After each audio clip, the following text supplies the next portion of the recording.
warahmatullahi wabarakatuh. Saya Hani Sukma dari Prodi PGMI semester 6 unit 1 kelompok 7 ingin mempresentasikan hasil kerja kami yang berjudul Perkembangan Kebudayaan Peradaban Islam pada Masa Dinasti Umayyah.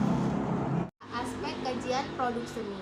Dalam bidang seni suara pada masa Dinasti Umayyah, Islam mencapai kecemerlangan dengan tokohnya Al-Hasan Ibnu Hanafi yang dijuluki Zaryab. Setiap kali diselenggarakan pertemuan dan penjamuan, Zaryab selalu tampil mempertunjukkan kebolehannya. Ia juga terkenal sebagai pengubah lagu. Ilmu yang dimilikinya itu diturunkan kepada anak-anaknya, baik pria maupun wanita, dan juga kepada budak-budak, sehingga kemasyruhannya tersebar luas. Seni ukir yang paling menonjol adalah penggunaan kod Arab sebagai motif ukiran atau pahatan. Hal ini dapat dilihat dari banyaknya dinding masjid dan tembok-tembok istana yang diukir dengan khat Arab. Salah satunya yang masih tertinggal adalah ukiran dinding Qushair Amrah atau Istana Mungil Amrah. Istana musim panas di daerah pegunungan yang terletak lebih kurang 50 mil sebelah timur Amman. Pada masa Bani Umayyah, bidang seni arsitektur maju pesat. Terlihat dari bangunan-bangunan arsitek serta masjid-masjid yang memenuhi kota lama pun dibangun menjadi kota modern. Mereka memadukan gaya Persia dengan nuansa Islam yang kental di setiap bangunannya. Adapun pada masa Walid dibangun sebuah masjid agung yang terkenal dengan sebutan Masjid Damaskus yang diarsiteki oleh Abu Ubaidah bin Jarrah. Sedangkan kota baru yang dibangun di zaman ini adalah kota Kairawan. Didirikan oleh Uqbah bin Nafi ketika dia menjabat sebagai gubernur. Ketika Khalifah Abdul Malik menjabat, mulailah dirintis pembuatan tirai atau semacam bordiran, yakni cap resmi yang dicetak pada pakaian khalifah dan para pembesar pemerintahan. Cordova adalah ibu kota Spanyol sebelum Islam, yang kemudian diambil oleh Bani Umayyah. Oleh penguasa muslim, kota ini dibangun dan dipindah. Jembatan besar dibangun di atas sungai yang mengalir di tengah kota. Taman-taman dibangun untuk menghiasi ibu kota Spanyol Islam. Pohon-pohon dan bunga-bunga diimpor dari timur. Di seputaran ibu kota berdiri istana-istana yang megah yang semakin mempercantik pemandangan setiap istana, dan taman diberi nama tersendiri, dan di puncaknya terpancar istana di Damsyik. Di antara kebanggaan kota Cordova lainnya adalah Masjid Cordova. Menurut Ibnu Al-Dalai terdapat 491 masjid di sana. Di samping itu, ciri khusus kota-kota Islam adalah adanya tempat pemandian. Di sekitarnya berdiri perkampungan yang indah. Karena air sungai tak dapat diminum, penguasa muslim mendirikan saluran air dan pegunungan yang panjangnya 80 km. Granada adalah tempat pertahanan terakhir umat Islam di Spanyol. Di sana berkumpul sisa-sisa kekuatan Arab dan pemikir Islam. Posisi Cordova diambil oleh Granada di masa-masa akhir kekuasaan Islam di Spanyol. Arsitektur bangunannya terkenal di seluruh Eropa. Istana Alhambra yang indah yang megah adalah pusat dan puncak ketinggian arsitektur Spanyol Islam. Istana itu dikelilingi taman-taman yang tidak kalah indahnya. Kisah tentang kemajuan pembangunan fisik ini masih bisa diperpanjang dengan kota Istana Al-Zahra, Istana Gasar, Menara Girilda, dan lain-lainnya. Selanjutnya akan dijelaskan oleh teman saya Lisa Lubis. Melanjutkan pembahasan dari teman saya Hani Sukma. B. Aspek kajian sastra, moral, pendidikan, dan agama. Yang pertama, sastra. Seni sastra berkembang dengan pesatnya hingga mampu menerobos kedalaman jiwa manusia dari kedudukan tinggi di dalam masyarakat dan massa. Sehingga syair yang muncul senantiasa sering menonjol dari sastranya. Di samping isi yang bermutu tinggi, seni suara yang berkembang adalah seni baca Al-Quran, kasidah, musik, dan lagu-lagu yang bernafas cinta. Sehingga pada saat itu bermuncullah seniman dan qori'ah ternama. Bahasa Arab telah menjadi bahasa administrasi dalam pemerintah Islam pada masa dinasti Umayyah. Hal itu karena diterima oleh orang Islam dan non-Islam, bahkan penduduk asli menomorduakan bahasa asli mereka. Mereka juga banyak yang mahir dan ahli seni dalam berbahasa Arab, baik keterampilan berbicara maupun tata bahasa. Yang kedua, moral pendidikan dan agama. Sistem pergantian khalifah melalui garis keturunan adalah suatu yang baru bagi tradisi Arab yang lebih menekankan aspek senioritas. Pengaturannya tidak jelas. Ketidakjelasan sistem pergantian khalifah ini menyebabkan terjadinya persaingan yang tidak sehat di kalangan anggota keluarga istana. Ilmu pengetahuan perkembangan tidak hanya meliputi ilmu pengetahuan agama saja, tetapi juga ilmu pengetahuan umum seperti ilmu kedokteran, filsafat, astronomi, ilmu pasti, ilmu bumi, sejarah, dan lainnya. Dalam perkembangan ilmu agama, mazhab Maliki memperoleh pengaruh luas di Andalusia. Karena itu, perhatian muslimin Andalusia terhadap hadis Rasulullah amat besar sehingga melahirkan ulama penghafal hadis seperti Abu Abdurrahman Al-Mukallad.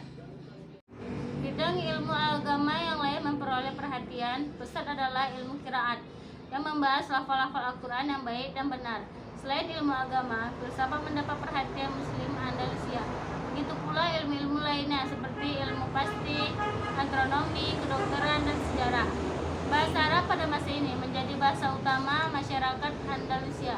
Ini terjadi karena kemenangan bahasa Arab di bidang militer, politik, dan keagamaan. Dan sebelumnya bahasa Arab pernah sebagai bahasa ilmu pengetahuan.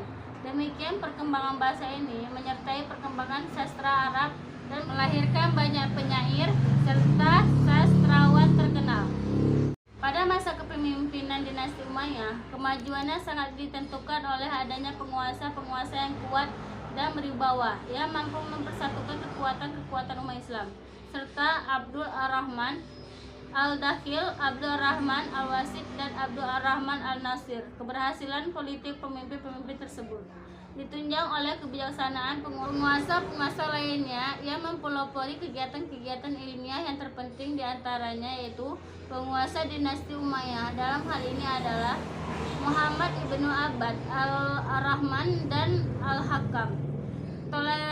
Toleransi beragama ditegakkan oleh para penguasa terhadap penganut agama Kristen dan Yahudi, sehingga mereka ikut berpartisipasi mewujudkan peradaban Arab Islam. Untuk orang Kristen, sebagaimana juga orang-orang Yahudi, disediakan hakim khusus yang menangani masalah sesuai dengan ajaran agama mereka masing-masing. Pada masa itu, masyarakat menjemuk terdiri dari berbagai komunitas, baik agama maupun bangsa. Dengan ditegakkannya toleransi agama, komunitas-komunitas itu dapat bekerja sama dan menyumbangkan kelebihannya masing-masing. Baiklah, selanjutnya akan dijelaskan oleh teman saya, yaitu Luci Syafira. Assalamualaikum warahmatullahi wabarakatuh. Saya Luci Syafira akan melanjutkan penjelasan dari teman saya tadi, yaitu C.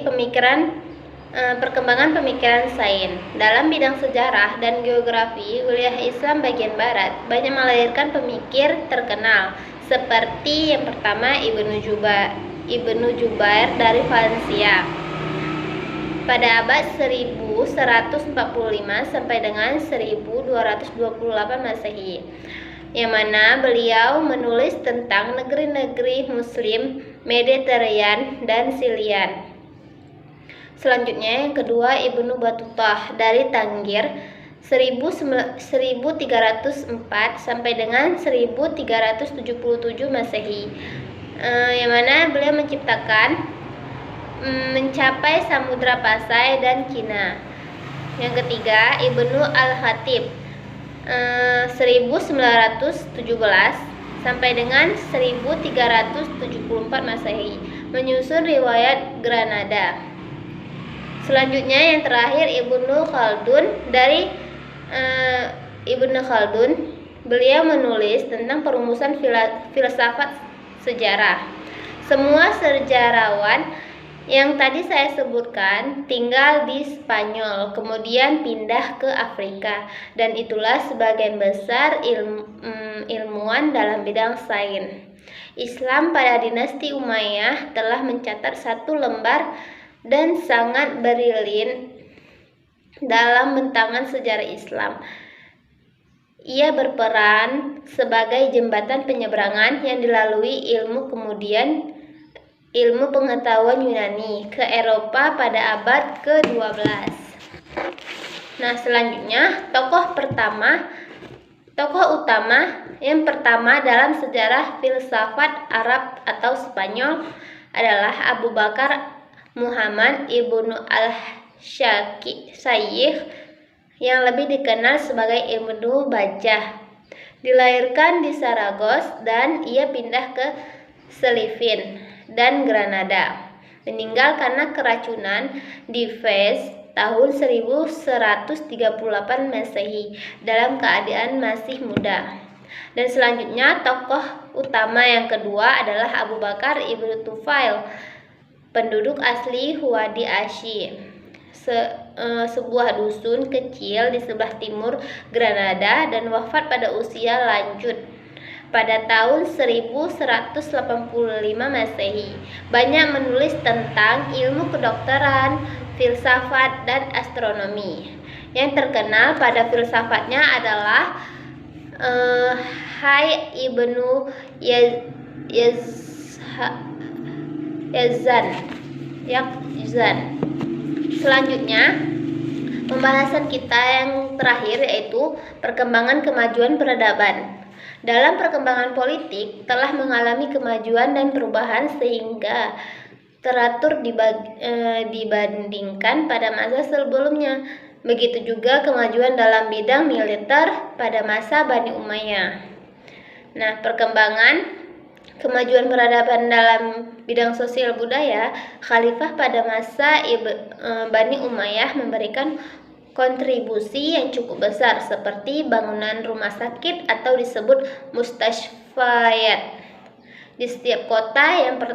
Yang pertama oleh Khalifah Walid bin Abdul Malik. Selanjutnya dibangun rumah singgah untuk anak yatim yang ditinggal orang tuanya pada saat peperangan, sehingga usaha-usaha tersebut menimbulkan simpati pada non-muslim, yang pada akhirnya mereka berbondong-bondong untuk masuk Islam. Banyak menulis tentang ilmu kedokteran, filsafat, dan astronomi. Yang terkenal pada filsafatnya adalah Hayy ibnu Yazan. Selanjutnya, pembahasan kita yang terakhir yaitu perkembangan kemajuan peradaban. Dalam perkembangan politik telah mengalami kemajuan dan perubahan sehingga teratur dibandingkan pada masa sebelumnya. Begitu juga kemajuan dalam bidang militer pada masa Bani Umayyah. Nah, perkembangan kemajuan peradaban dalam bidang sosial budaya, khalifah pada masa Bani Umayyah memberikan kontribusi yang cukup besar seperti bangunan rumah sakit atau disebut mustashfayat di setiap kota. Yang pertama oleh Khalifah Walid bin Abdul Malik. Selanjutnya dibangun rumah singgah untuk anak yatim yang ditinggal orang tuanya pada saat peperangan, sehingga usaha-usaha tersebut menimbulkan simpati pada non-muslim, yang pada akhirnya mereka berbondong-bondong untuk masuk Islam. Nah, mungkin cukup sekian penjelasan dari kelompok kami. Lebih dan kurang kami mohon maaf. Assalamualaikum warahmatullahi wabarakatuh.